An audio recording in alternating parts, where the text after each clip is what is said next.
Сәлем достар, бұл кубик рубикті құрастыру видео сабақтарының үшінші бейнесі. Бұл видео сабақта, бұл видео дәрісте біз үстіңгі қабаттың қалпағын құрастыратын боламыз. Яғни жоғары қабаттың қалпағын құрастыратын боламыз. Мысалы, біздің жағдайымызда егер де сіз менің ғылымғы видеоларымды көрген болсаңыз, біз ақ түстен бастаған болатынбыз.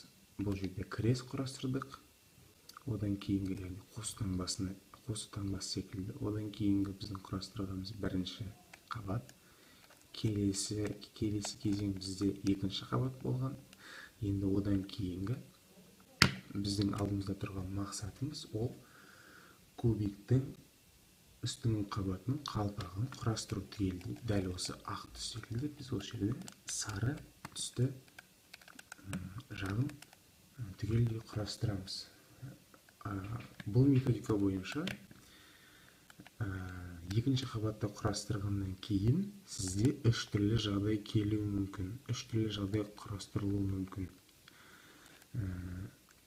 Мысалға, мынау кубикте бізде бұрыш тәріздес, мына кубикте бізде таяқша тәріздес, мына кубикте бір нүктелерден құралған бір бейне пайда болған. Бір айта кететін жайт, ол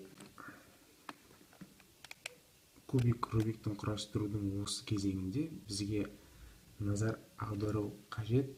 Неге десеңіз, ол мынау сары элементтерге, сары кубиктерге назар аударуымыз керек.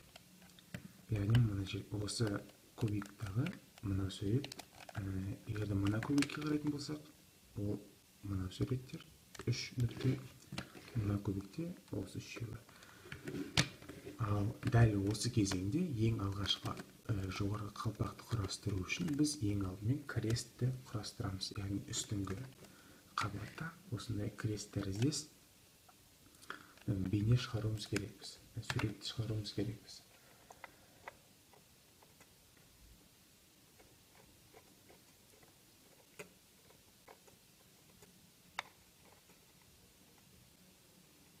Енді бірінші жағдай, тағы да айта кететін бір жайт, крестті құрастыру үшін біз тек қабырғалық элементтерге қараймыз, назар аударамыз. Ол қандай элементтер? Ол яғни сары кубик, бірақ тек орталарында ғана орналасқан. Мысалы, мына бұрышында тұрған бұрыштағы кубик, ол дәл қазіргі уақытта бізге біз оған қызықпаймыз, бізге қызық емес ол кубик. Сондықтан, егер мынаған қарайтын болсақ, онда осындай бұрыш жасалып тұр. Бұл жерде біз формуланы қолданамыз. Сол формуланы қолдану үшін ыңғайлы позиция керек бізге. Сол позиция осындай. Ақ жағы төменде, сары жағы жоғарыда, және де мынау сары және қабырғалы элемент біреуі жоғары қараған, біреуі солға қараған. Формула бізде мынандай. Фронт R U штрих R штрих U штрих R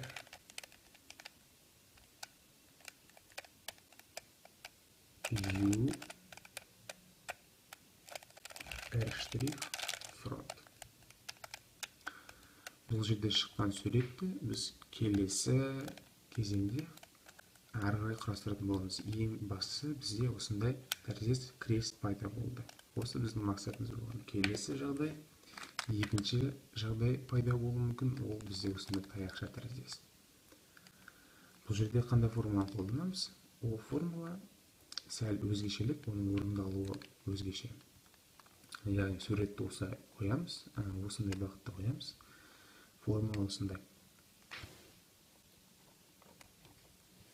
R U R штрих U штрих R штрих фронт R фронт штрих. дәл қазіргі мезетте біздің мақсатымыз крест құрастыру болған, яғни қалпақшаны құрастырудың алғашқы кезеңі крест.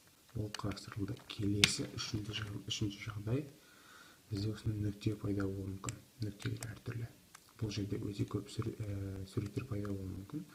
Енді егер осындай жағдай кездесетін болса, осыған ұқсас осындай жағдай тек сізге жаңағыдай таяқша болмау керек, және де осындай бұрыш болмау керек.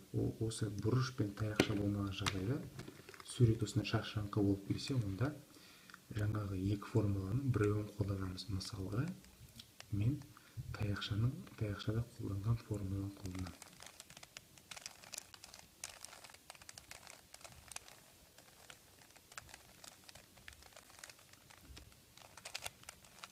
Қарасаңыз, мінекей менде бұрыш суреті пайда болды. Ары қарай мен сол бұрыштан крестті шығару формуласын қолданамын.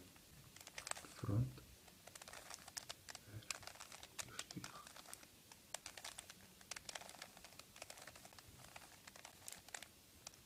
мінекей біздің крестіміз құрастырылды.